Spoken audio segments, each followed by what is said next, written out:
Hingga peradaban kita yang modern ini, disadari atau tidak, kebudayaan, filosofi, dan spiritual kejawen masih memiliki banyak peminat dan penganut. Bahkan di tengah-tengah kondisi peradaban yang semakin rusak ini, justru ajaran kejawen nampaknya mulai banyak dicari lagi oleh masyarakat. Mereka yang mencari ajaran kejawen ini bertujuan lebih banyak untuk mengamalkan filosofi dan spiritual kejawen itu. Jika kita merujuk kepada definisi spiritual, kita akan menemukan dua makna yang berbeda. Yang pertama, spiritual bisa dimaknai sebagai sisi rohani manusia yang berkaitan dengan segala hal yang bersifat hubungan manusia dengan Sang Pencipta atau Tuhan, atau disebut juga hubungan vertikal. Yang kedua, spiritual juga sering dimaknai secara sempit sebagai pemujaan terhadap roh. Mengapa spiritual bisa dimaknai sesempit ini? Karena memang sejak era peradaban Mesopotamia dan Mesir kuno, spiritual memang tidak bisa lepas dari praktek ritual pemujaan atau pemanggilan arwah atau roh-roh tertentu. Baik roh yang bersifat kedewataan atau roh dari dimensi yang lebih rendah. Karena itu, stigma spiritual saat ini kerap menjadi negatif karena seringkali berkaitan dengan klinik, mistik, dan ritual pemujaan atau pemanggilan roh. Sedangkan makna spiritual yang lebih luhur, yang berkaitan dengan hubungan manusia dengan Sang Pencipta, seringkali tidak tersentuh. Stigma spiritual yang negatif ini juga turut menimpa kalangan kejawen. Beragam fitnah kerap dilayangkan kepada kejawen dan penganut-penganutnya. Orang kejawen kerap distigma tidak menyembah Tuhan atau tidak bertauhid, menyembah entitas lain selain Tuhan atau entah dayang, dewa, atau bahkan ada yang ekstrim dianggap menyembah setan atau jin.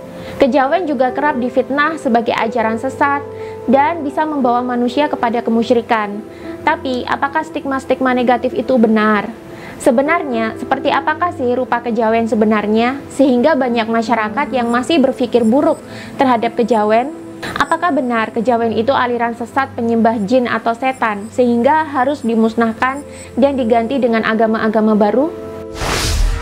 Sejak zaman dahulu, Nusantara telah mengenal metode pengobatan untuk kesehatan mental dan fisik dengan menggunakan apa yang telah ada di dalam diri. Meditasi telah lama diajarkan oleh sesepuh-sesepuh di Nusantara jauh sebelum para pendatang dari India, Arab, Cina, dan Eropa memasuki Indonesia. Sudah sejak lama leluhur Nusantara mengetahui dahsyatnya manfaat meditasi. Tak hanya mengantarkan manusia kepada kedamaian di dalam diri, meditasi juga bisa membantu manusia untuk lebih mengenali jati dirinya. Namun, masih banyak loh orang yang ragu-ragu untuk kembali melakukan meditasi. Kebetulan, retreat bulan Agustus kemarin karena PPKM darurat akhirnya dipindah ke tanggal 16-18 Oktober besok. Dan masih ada loh kesempatan untuk ikutan retreat bareng sama aku dan juga guru meditasi aku, Pak Didi Mismanto, di alam Labuhan Bajo yang indah seperti ini. Yuk ke Labuhan Bajo dan liburan bareng aku sambil sharing-sharing dan praktek meditasi dan mindfulness bersama-sama. Cek deskripsi video untuk informasi selengkapnya ya. Sebenarnya kita sering salah kaprah dalam mengartikan istilah kejawen. Di masyarakat zaman modern ini, segala hal yang berkaitan dengan ritual atau budaya Jawa kerap dipukul rata sebagai kejawen. Namun sebenarnya istilah kejawen ini adalah sebutan baru dan sering tercampur aduk antara penganut agama Islam atau Kristen yang masih mengamalkan budaya Jawa dengan penganut kepercayaan atau spiritualitas Jawa yang murni atau asli itu sendiri. Kejawen sebenarnya adalah istilah yang populer semenjak zaman kerajaan Islam berkuasa di tanah Jawa.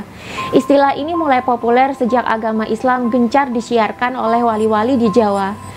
Sebelum kerajaan Islam berdiri di tanah Jawa, sebelumnya Pulau Jawa dan Nusantara dikuasai oleh kerajaan bercorak Hindu-Buddha.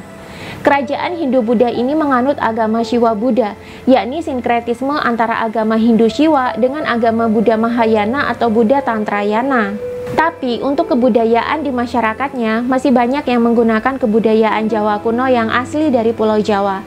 Ketika kerajaan Hindu-Buddha terakhir, yakni kerajaan Majapahit runtuh, kerajaan Demak mulai menguasai Jawa sebagai cikal bakal peradaban kerajaan Islam di Nusantara. Di sini, kebudayaan Shiwa-Buddha dan Jawa kuno tidak sepenuhnya dihilangkan. Para penyebar Islam masih banyak yang mengambil filosofi dan kebudayaan Shiwa-Buddha dan Jawa kuno. Wali-wali di Jawa, terutama Wali Songo, menambahkan unsur Islam di dalamnya, terutama dari segi tasawuf. Sebagai informasi, walaupun kerajaan Majapahit sebagai kerajaan Hindu-Buddha paling besar dan paling berjaya di Nusantara ini, telah menggabungkan agama Hindu dan Buddha sebagai agama baru, yakni Shiwa-Buddha. Namun pada dasarnya, kehidupan masyarakat Majapahit tidak pernah lepas dari prinsip dasar spiritual Jawa, yakni kesadaran atau kemanunggalan. Atau kalau zaman sekarang kita menyebutnya sebagai kesadaran murni. Atau kalau di tasawuf, pengetahuan mengenai kesadaran murni ini masuk ke dalam ilmu makrifat. Masyarakat Jawa yang kental dengan kesadaran atau kemanunggalan ini tentu tidak bisa lepas sepenuhnya dari jati diri mereka. Karena itu, ketika Wali Songo menyebarkan Islam, ajaran tasawuf juga ikut kental disiarkan. Karena di Islam, ajaran kesadaran atau kemanunggalan ya letaknya di tasawuf itu tadi. Beberapa wali tetap melanjutkan budaya dari Siwa Buddha dan Jawa kuno dalam penyebaran Islam. Karena itu, dulu orang Jawa yang Islam, tapi mereka kental dengan tasawuf dan masih mengamalkan tradisi dan filosofi Siwa Buddha plus Jawa kuno, disebut sebagai kejawen. Jadi kejawen sebenarnya adalah penganut agama Islam yang lebih menekankan pada tasawuf, tapi juga masih mengamalkan budaya dan filosofi Jawa kuno plus Siwa Buddha. Contoh orang kejawen bisa dilihat dari penampilan dan tradisi dalam kehidupan mereka sehari-hari. Mereka masih lebih suka memakai baju yang bernuansa Jawa dibandingkan harus full memakai gamis khas Arab. Mereka juga masih melaksanakan tahlilan setiap ada kematian kerabat. Maka mereka pun masih berbentuk nisan khas peninggalan zaman Majapahit. Ajaran kejawen sendiri dirumuskan oleh Sunan Kalijaga, kemudian ditulis ulang oleh Sultan Agung, pemimpin kerajaan Mataram di generasi kemudian, dan ditulis ulang kembali oleh Raden Mas Ngabehi Ronggowarsito dalam bentuk kitab wirid Hidayat Jati. Kini, ajaran kejawen masih banyak diajarkan di pesantren-pesantren yang masih mengamalkan ajaran Sunan Kalijaga atau di tarekat-tarekat tertentu. Sedangkan budaya, spiritualitas, dan filosofi Jawa kuno sendiri yang masih murni, yang tidak tercampur agama Hindu, Buddha, dan Islam, biasanya kerap disebut sebagai Kapitayan. Baru-baru ini muncul sebuah komunitas yang cukup besar yang bertujuan untuk menyebarkan kembali ajaran Jawa kuno ini. Komunitas ini bernama Paguyuban Jawa Dipa. Menurut Paguyuban Jawa Dipa, Kapitayan inilah kepercayaan asli Jawa yang paling kuno dan murni, yang ilmunya meneruskan ilmu spiritual Jawa semenjak Jawa masih berbentuk Atala atau Atlantis. Kapitayan sendiri adalah terjemahan bahasa Jawa kuno dari kepercayaan. Sedangkan menurut Paguyuban ini, kepercayaan Kapitayan diduga dulu disebut sebagai Jawa Dipa, yang berarti pelitanya Jawa. Jadi mulai sekarang jangan bingung ya menyebutnya. Orang Islam yang masih mengamalkan kebudayaan Jawa kuno atau Siwa Buddha ini namanya kejawen. Sedangkan yang benar-benar Jawa kuno murni tidak tercampur agama pendatang manapun disebut sebagai Kapitayan atau Jawa Dipa. Lalu kembali ke stigma-stigma negatif yang sering disematkan pada orang-orang yang masih mengamalkan tradisi spiritual dan falsafah Jawa itu tadi. Apa benar sih kejawen atau Kapitayan ini mengajarkan ilmu sesat, memuja setan atau jin, atau mengajak manusia untuk tidak bertuhan? Begini penjelasannya. Kapitayan atau Jawa Dipa memang masih memiliki kepercayaan terhadap danyang-danyang penunggu di alam semesta ini. Danyang ini adalah energi suci yang kerap disebut sebagai gaib. Mereka sebenarnya adalah energi namun tidak memiliki massa, sehingga disebut sebagai gaib. Mereka ada dan keberadaan mereka di dunia ini tercipta untuk menjaga keseimbangan alam. Orang Kapitayan atau Jawa Dipa memang kerap memberikan sesaji pada danyang-danyang tersebut, bukannya untuk menyembah, tapi sebagai wujud hormat dan pengakuan bahwa manusia mengakui para danyang itu ada dan manusia bisa hidup berdampingan dengan danyang dan tempat-tempat yang ditunggui oleh mereka. Ketika agama Hindu-Buddha masuk dan bersatu, danyang ini menjadi semacam dewa penunggu. Agama Hindu di Bali sebenarnya adalah agama penerus dari Siwa Buddha, namun sudah banyak dihilangkan unsur Buddhanya. Meskipun demikian, Hindu Bali maupun Siwa Buddha di era Majapahit masih menghargai, menghormati, dan mengakui keberadaan para danyang atau dewa penunggu ini. Makanya kalau kalian ke Bali, kalian bakalan sering lihat sesajen ditaruh di bawah patung atau di spot-spot tertentu yang dipercaya dihuni oleh dewa atau dewi penunggu. Itulah bentuk kepercayaan yang sama dengan Kapitayan atau Jawa Dipa. Dan jangan heran, kenapa di Bali dewanya ada banyak banget selain 3 dewa utama atau Trimurti. Di Kapitayan, energi-energi selevel dewata ini disebut sebagai danyang. Danyang atau dewa-dewi penunggu ini sebenarnya hanya energi. Mereka masuk dalam kategori energi positif namun tidak memiliki massa. Karena itu tidak berwujud dalam bentuk fisik yang kasat mata. Patung atau wayang yang dibuat oleh orang Jawa atau orang Bali yang menggambarkan danyang atau dewa-dewi ini adalah bentuk visualisasi agar generasi penerus bisa memahami bahwa ada energi suci sekelas danyang atau dewata yang hidup berdampingan bersama mereka dan mereka menunggu atau melindungi tempat-tempat tertentu. Masalah energi ini sebenarnya pernah diteliti oleh Albert Einstein. Kita sering mengatakan gaib pada hal-hal yang tidak berwujud, padahal sebenarnya mereka itu ada, energi mereka ada, tapi mereka tidak memiliki massa, makanya tidak berwujud. Baik orang Kejawen, Kapitayan maupun Hindu Bali kerap difitnah sebagai penyembah berhala yang tidak menyembah Tuhan. Padahal bukan begitu. Kejawen, Siwa Buddha, Hindu Bali, dan Kapitayan memegang prinsip yang sama, yakni kemanunggalan. Di Kejawen dan Kapitayan, mereka berpegang teguh pada konsep manunggaling kawula Gusti, yang artinya bersatunya jiwa manusia dengan Tuhan. Sedangkan di Siwa Buddha dan di Hindu Bali, mereka mengenal istilah moksa.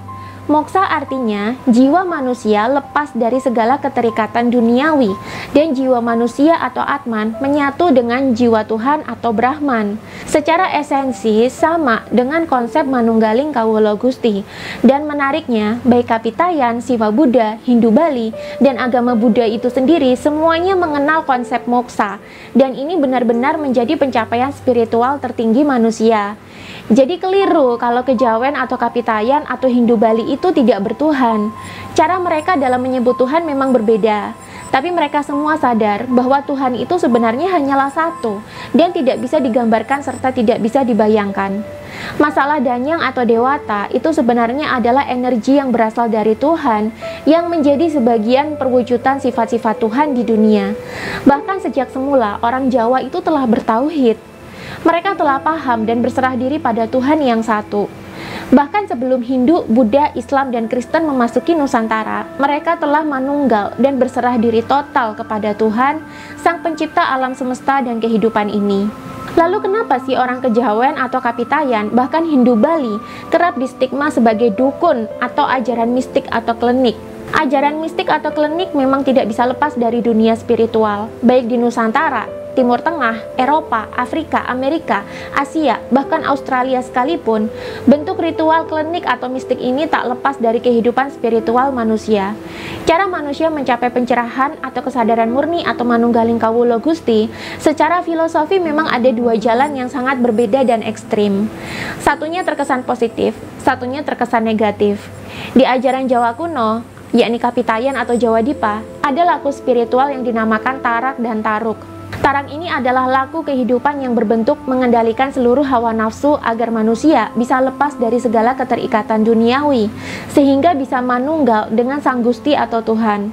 Laku tarak ini dilakukan dengan cara manekung atau semedi atau meditasi, tapa brata, dan selalu berbuat baik. Sedangkan laku taruk adalah sebaliknya. Laku taruk dilakukan dengan cara mengikis habis nafsu manusia sehingga manusia bisa lepas dari keterikatan atau kemelekatan dengan duniawi. Cara mengikis habis nafsu ini bagaimana?